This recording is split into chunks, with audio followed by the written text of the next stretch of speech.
नमस्कार। खास खबर में आप सबों का स्वागत है और मैं हूं संतोष सिंह। और आज इस खास खबर की शुरुआत हम बिहार और झारखंड के कुछ खास खबरों से करेंगे।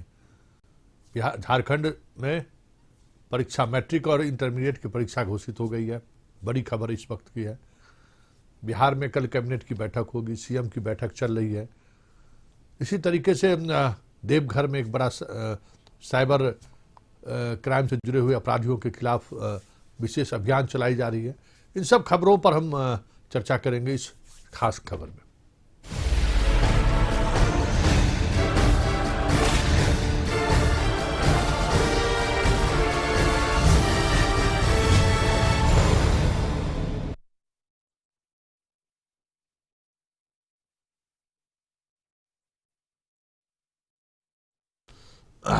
चलिए, तो खास खबर की शुरुआत हम सीएम बैठक से करते हैं। आज जो 7 निश्चय पार्ट 2 है, उसको लेकर मैराथन बैठक 11 बजे से लगातार चल रही है। और इस बैठक के सहारे जो मुख्य योजनाएं हैं 7 निश्चय के, उन पर इस बैठक में सीएम महत्वपूर्ण निर्देश दे सकते हैं पूरे वर्ष के दौरान क्या खास होना। लेकिन सबसे बड़ी बात यह है कि इस बैठक से दोनों डिप्टी सीएम नदारद थे। अमूमन ऐसा होता नहीं था। चलिए, इस सीधी जानकारी के लिए हम पहुंचते हैं मरगूब आलम के पास। मरगूब, क्या जानकारी है इस बैठक की? लेकिन बैठक में सबसे बड़ी बात यह है कि दोनों डिप्टी सीएम गायब है। नहीं संतोष जी, रेणु देवी थी वहाँ। एक और जो उप मुख्यमंत्री हैं तारकिशोर प्रसाद, वो सहरसा गए थे। रेणु देवी थी वहाँ। रेणु देवी से हमारी बातचीत में वो निकली, लेकिन उन्होंने बाइट नहीं दिया। उनका कहना था कि मैं मुजफ्फरपुर एक कार्यक्रम में जा रहा हूँ, मुझे ऐसे ही लेट हो गई। लेकिन कहीं ना कहीं पूरे कार्यक्रम के दौरान संतोष जी, मैंने पहले भी आपको बताया था अपने दर्शकों को कि कल कैबिनेट की मीटिंग में आज कई सहमति बनी है, खास करके 7 निश्चय पार्ट 2 में जो सबसे महत्वपूर्ण जानकारी है संतोष जी, वो चीफ सेक्रेटरी को मुख्यमंत्री ने कहा है कि पार्ट 1 में जो कई शिकायतें आई हैं, वो पार्ट 2 में शिकायत ना है। इस पर आप काम करें, इस कार्य योजना पर काम करें। दूसरा, जो जल जीवन हरियाली को लेकर के आपको याद होगा संतोष जी, जो बैठक हुई थी सभी जनप्रतिनिधियों के साथ, एमपी एमएलए उसमें सभी वितरण थे, तो उसमें जिन जिन बातों पर चर्चा हुई थी, उन चर्चाओं को आज अंतिम रूप दे दिया गया। क्योंकि उसके बाद तुरंत कोरोना आ गया, उसके बाद तो पूरा सब कुछ ठप हो गया। और इसके साथ साथ उद्योग विभाग से कहा गया है कि जो उद्योग लगना है उस पर आप वर्क फ्रेम करें। माने वर्क फ्रेम का मतलब यह है कि आप बताएं कि कहाँ कहाँ क्या क्या संभावनाएं हैं। जियादा को कहा गया है कि आप जमीन तैयार रखें और जमीन को नियम के अनुसार उन्हीं लोगों को दे जो सरकार के औद्योगिक नीति के बिल्कुल साथ। धन्यवाद। हमारे साथ मरगूब आलम फोन लाइन से जुड़े हुए, तो उन्होंने बताया कि औद्योगिक नीति के अनुरूप जो हो वहां पे जाइए। चलिए, गांव पहुंचे डिप्टी सीएम जी। हाँ, चाची का एक देहांत हो गया और उस अंतिम संस्कार में पहुंचे हैं। और आश्चर्य आपको होगा कि ये सहरसा जिले के सलखुआ के रहने वाले हैं। कटिहार शहर से ये विधायक बन रहे हैं लगातार 5 टर्म से लगातार विधायक बन रहे हैं। 5 टर्म से नहीं, लगातार 2 टर्म। ये अभी लगातार 2 टर्म है, उससे पहले भी ये विधायक रह चुके हैं। देखिए, गांव पहुंचे हैं, क्या उन्होंने कहा जरा आप भी सुनिए। हेलीकॉप्टर से पहुंचे हैं तो स्वाभाविक तौर पे गांव के लोगों को उत्सुकता रही होगी कि चलिए हमारे गांव के लोग आए हैं। देखिए, गांव में वो खुद अपने आवास पर जा रहे हैं जहां उनके चाची का देहावसान हो गया, और उसी में शामिल होने के लिए वो अपने गांव पहुंचे हैं। और क्या खास रहा गांव पहुंचने के बाद सलखुआ। चलिए, अब हम सीधे सहरसा रिपोर्टर के पास चलते हैं, जहां पे वो खुद शौकत मौजूद थे। शौकत, हालांकि ये उनका व्यक्तिगत यात्रा था, चाची के देहावसान पे वो वहाँ पहुँचे थे, लेकिन वो सलखुआ के रहने वाले हैं और कटिहार से चुनाव लड़ रहे हैं। लोगों को ये जानकारी थी कि डिप्टी सीएम तारकेश्वर प्रसाद का जो पैतृक आवास है वो, और उस गांव से अभी भी उनका रिश्ता बना हुआ है।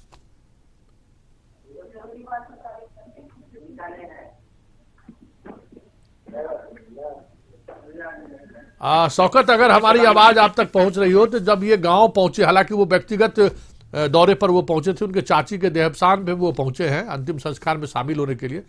वैसे गांव से इनका कैसा रिश्ता रहा है?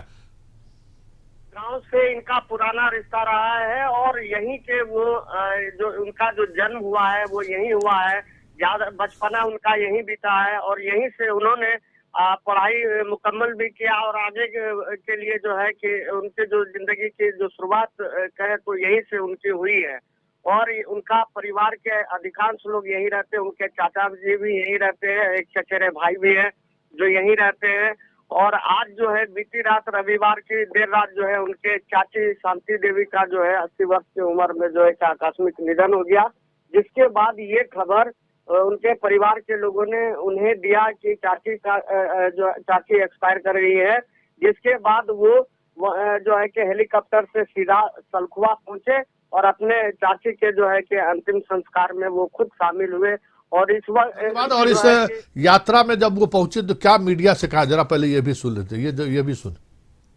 सरकार वर्षों में जो आधारभूत संरचनाओं पर काफ़ी काम किया है और वो दिख भी रहा, उसी के कारण ये चौथी बार हम सबों को जनादेश में मिला और जिस जनादेश का आलोक में आज हम बिहार की सेवा कर रहे हैं।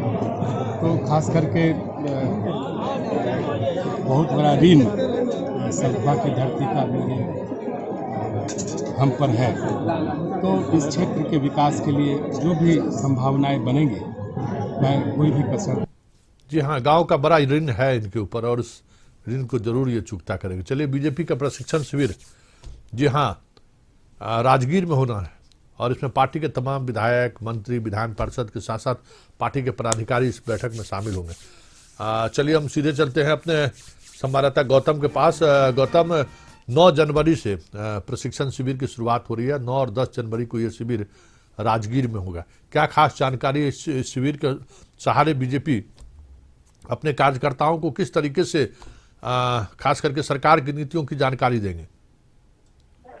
देखिए, राष्ट्रीय संगठन महामंत्री बीएल संतोष सिंह जी रहेंगे, भूपेंद्र यादव बिहार प्रभारी रहेंगे, सब प्रभारी भी रहेंगे। बीजेपी के यानी तमाम बिहार के वरिष्ठ नेताओं की उपस्थिति में ये 2 दिनों का प्रशिक्षण शिविर होगा। देखिए, बीजेपी ने जिस तरह से बिहार विधानसभा चुनाव 2020 में बढ़त बनाई है और जो एनडीए में अब बड़े भाई की भूमिका में है, जदयू से आगे है, तो कहीं ना कहीं बीजेपी की कोशिश होगी कि बढ़त को आगे भी बनाए रखें। इसको लेकर जनता के बीच में जो विश्वास उन्हें पैदा करना होगा, जो नीतीश कुमार ने किया था, बीजेपी अब ये चाह रही है कि वो भी करें। देखिए, बीजेपी लगातार उन काम को कर रही है जो नीतीश कुमार किया करते थे। जनता दरबार नीतीश कुमार का लगता था, डिप्टी सीएम तारकिशोर जी बने हैं, मंगलवार को उन्होंने भी अब जनता दरबार लगाने की जो दौर बीच में काफी दिनों तक बंद हो चुका था, वो फिर से शुरू कर दिया। यानी जनता से सीधे जुड़ने को लेकर बीजेपी की कोशिशें हैं वो शुरू हो चुकी है। ये प्रशिक्षण शिविर में 2 दिनों का जो ये होने जा रहा 9 और 10 को राजगीर में, ये ग्रास रूट तक बीजेपी अपने कार्यकर्ताओं को ये जानकारी देगी कि कैसे वो लोगों तक पहुंचे और बीजेपी जिस तरह से योजना बना के काम कर रही है। देखिए, 20 लाख की रोजगार देने की बात हुई थी, रोजगार सृजन करने की बात हुई थी। तो प्रधानमंत्री नरेंद्र मोदी कौशल विकास की बात भी आपके पास आएंगे। दूसरी खबर यह है कि कोरोना वैक्सीन को लेकर अब बिहार में भी सियासत शुरू हो गई है। यूपी के पूर्व मुख्यमंत्री अखिलेश यादव ने कहा है कि यह बीजेपी का वैक्सीन है। अब बिहार कांग्रेस के विधानसभा में जो पार्टी के नेता हैं वो बड़ा सवाल खड़ा किए हैं कि हर देश के पीएम, राष्ट्रपति वैक्सीन लेते हैं, लेकर शुरुआत करते हैं।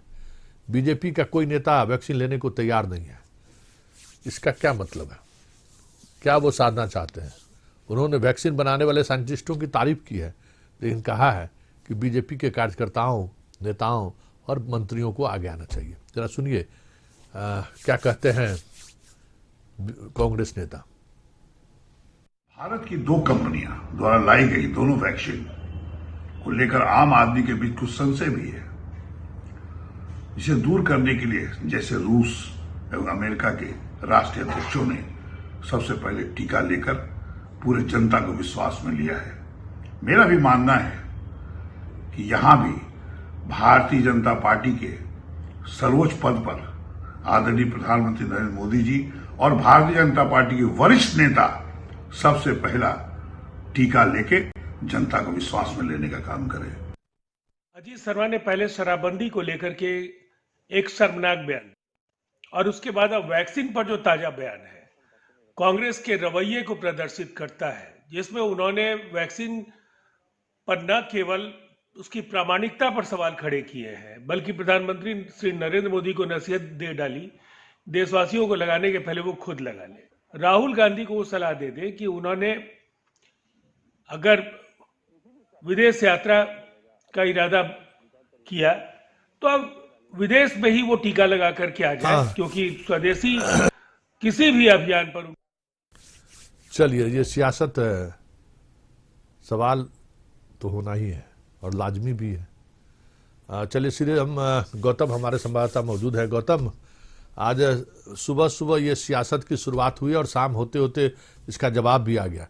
इस सियासत के पीछे कांग्रेस की क्या चाल है, क्या कहना चाहते हैं? वाकई में बीजेपी नेताओं को आगे आनी चाहिए, मंत्रियों को आगे आना चाहिए, क्या ये सियासत है इसके पीछे? देखिए, कोरोना वैक्सीन जो निकला है, ड्रग कंट्रोलर भारत सरकार की तरफ से ये जानकारी दी गई 110% सुरक्षित है।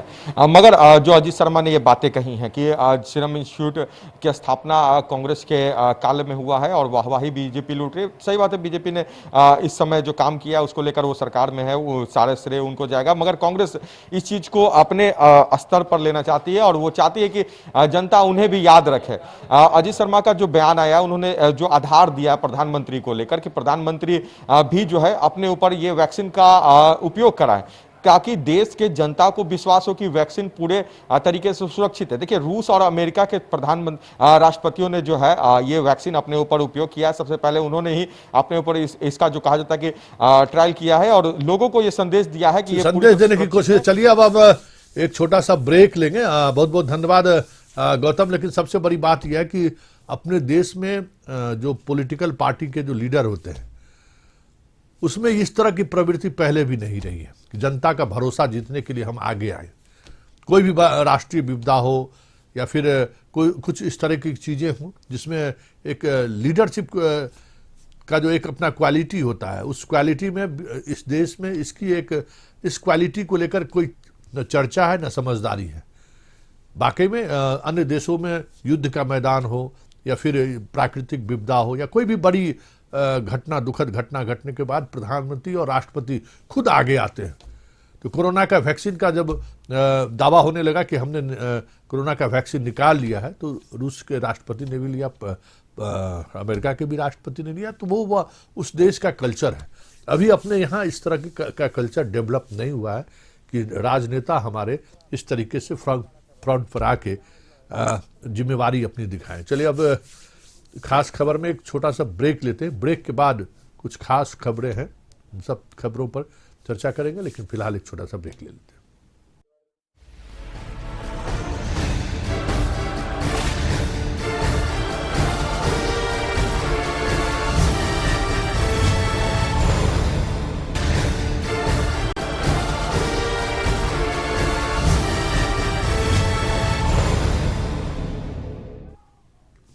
ब्रेक के बाद एक बार फिर से स्वागत है। और रांची से एक बड़ी खबर आज सुबह से ही चल रही है और वो खबर ये है कि एक लड़की की सिरकटी लाश मिली है और उस लड़की के साथ गैंग रेप की खबर आ रही है। हम सीधे चलते हैं रांची, जहां इस घटना के विरोध में बीजेपी सड़कों पर है। सीधे हम नैयर के पास चलते हैं। नैयर, विरोध प्रदर्शन शुरू हो चुका है, क्या अपडेट है, क्यों ये विरोध प्रदर्शन कर रहे हैं और क्या कहना है इन सड़क पर उतरे हुए बीजेपी के कार्यकर्ता हैं? देखिए, ओमाजी थाना इलाके में एक हत्या हुई है, एक युवती की हत्या हुई है जो 24 घंटा से ज्यादा समय हो चुका है, लेकिन पुलिस ने उस युवती का अभी तक से शिनाख्त नहीं की है। वही जो कुछ भी क्लू है पुलिस को नहीं मिल पा रही है कि वो लड़की कहाँ की थी और कहाँ से आई थी। पुलिस जांच में जुटी हुई है। सिर्फ इसी के आक्रोश में आज बीजेपी के महिला विंग और युवा मोर्चा जो है वो 24 घंटा बीत जाने के बाद सरकार को अल्टीमेटम देने अल्बर्ट एक्का चौक के समीप प्रदर्शन कर, जिसमें हेमंत सोरेन जो है उनका पुतला जलाया जा रहा है। आप देख सकते हैं कि हेमंत सोरेन जो है का पुतला जलाया जा रहा है और कानून व्यवस्था के पूरी तरह से जो बताया जा रहा है बीजेपी कार्यकर्ताओं की तरफ से कि पूरी तरह से कानून जो व्यवस्था है झारखंड की वो पूरी तरह से उसकी धज्जियां उड़ चुकी है। और जो महिला जो महिला बीजेपी की जो कार्यकर्ता है वो चूड़ियां लेके भी आई हुई है कि हेमंत जो मुख्यमंत्री है हेमंत सरकार को वो चूड़ियां देना चाहिए, क्योंकि इस हत्या का अभी तक से कुछ पुलिस को सुराग नहीं मिली है। हालांकि पुलिस ने दावा किया है कि उसकी शिनाख्त जल्द से जल्द कर ली जाएगी, लेकिन 8 घंटे के बाद बायोमेट्रिक सिस्टम के द्वारा उसकी जांच करवानी थी, लेकिन अभी तक से प्रशासन ने बायोमेट्रिक जो है उसका यूज नहीं किया और अधिकारियों से पूछने पर यह बताया जा रहा है कि जांच अभी चल रही है। और पुलिस ने यह भी माना है कि जब तक युक्ति की शिनाख्त नहीं की जा सकती उस केस को आगे नहीं बढ़ाया जा सकता। तो कहीं ना कहीं जब पहले रांची पुलिस को जो है वो युक्ति की शिनाख्त करनी होगी। नैयर, हम चाहेंगे कि जो आंदोलनकारी है जरा उनसे भी उनकी प्रतिक्रिया लीजिए कि आखिर ये विरोध प्रदर्शन की वजह क्या है। 24 घंटे हो गए हैं ये और 24 घंटे में अभी तक कुछ शिनाख्त नहीं हो पाई है, वजह क्या है और क्या वो मांग कर रहे हैं सरकार से।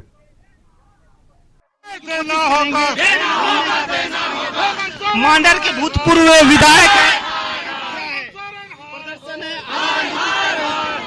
ये प्रदर्शन लोगों के दिल में जो आग लगी हुई है, जो महिलाओं को संरक्षण नहीं दे सकती जो सरकार, उन्हें गद्दी छोड़नी पड़ेगी। हम लोगों ने ये चूड़ी रखा हुआ है उनको पहनाने के लिए। ऐसे सरकार जो महिलाओं को संरक्षण न दे सके, कोई विकास का काम नहीं कर सके, उनको गद्दी छोड़ के भागना। आगे की रणनीति सड़क से लेकर सदन तक हम लोगों की आवाज गूंजेगी। देख सकते हैं कि किस तरह मांडर के भूतपूर्व जो विधायक है पूरी तरह आक्रोशित है और आगे की जो रणनीति है वो सड़कों पर, गांवों पर और जगह जगह इस आंदोलन को ले जाती है अगर कहीं पुलिस इस युक्ति की।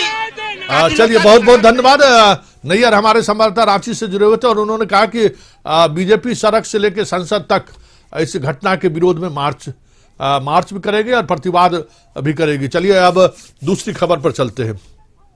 ये खबर भी शराब पर बवाल। जी हाँ, हाथ में मैक, चेहरे में मास्क। जी हाँ, ये सांसद हैं औरंगाबाद के। वजह क्या है, क्यों ये सड़कों पर हैं, थाना का घेराव क्यों कर रहे हैं, आप जानकर हैरान हो जाएंगे। सांसद महोदय का कहना है कि बिहार में शराबबंदी एक ढकोसला है। हर जगह थाना के नियंत्रण में, थाना के संरक्षण में शराब बेचे जा रहे हैं और जब सांसद सड़क पर उतर जाए तो आप समझ सकते हैं कि मामला कितना गंभीर हो सकता है, खास करके ऐसे वक्त में जब वो राज्य सरकार का हिस्सा है और खुद सांसद इसका नेतृत्व कर रहे हैं। चलिए, औरंगाबाद से हमारे संवाददाता प्रियदर्शी से हमारी बात नहीं हो पा रही है। ये सच्चाई है शराबबंदी को लेकर और जो हालात है, थानाध्यक्ष द्वारा सुनिए क्या कहते हैं। कार्यकर्तागण, नेतागण, भाई बंधुओं, सभी को अभिनंदन और स्वागत करता हूं। आने के बाद इसके शरीर पर ये जख्म खोल दिया, जख्म देने वाले अब हम दूसरी खबर पर चलते हैं। मतलब ये सियासत है या फिर सरकार को घेरने की रणनीति है। खुद सरकार में बीजेपी शामिल है और नीतीश कुमार पर ये कह रहे हैं कि उनकी पुलिस निकम्मी है। चलिए, अब मौसम का मिजाज बदला। जी हाँ, संभावना जताई जा रही थी कि आज बिहार के कई जिलों में बारिश हो सकती है।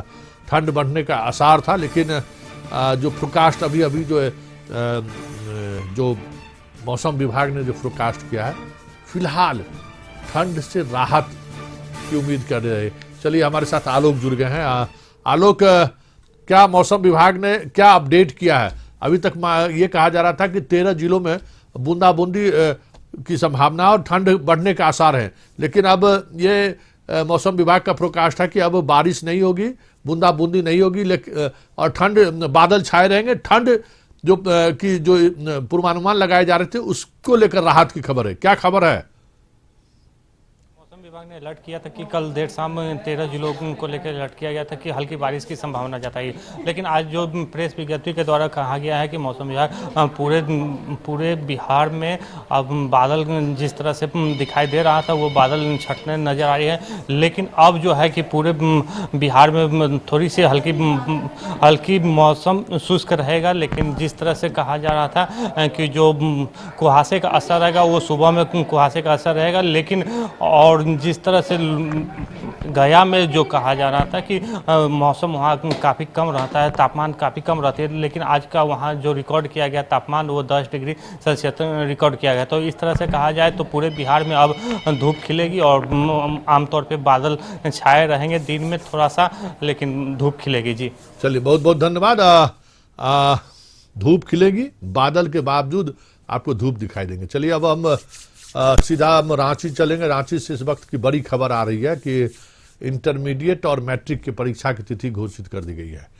9 मार्च से ये परीक्षा 9 से 26 मार्च तक ये परीक्षा होगी और इसकी घोषणा के दौरान जैप के अध्यक्ष ने कहा कि कोरोना काल के बावजूद परीक्षा निश्चित समय पर ले रहे हैं कि सेशन में विलंब ना हो, सेशन समय पर रहे और इसको लेकर ये तैयारी की गई है कि समय पर परीक्षा और छात्रों को इसको लेकर कोई परेशानी ना हो, इसलिए सिलेबस का भी ध्यान रखा गया है और कोरोना काल में जो पढ़ाई बाधित हुई है उसका भी ध्यान रखा गया है। लेकिन परीक्षा निर्धारित समय पर ही होगा।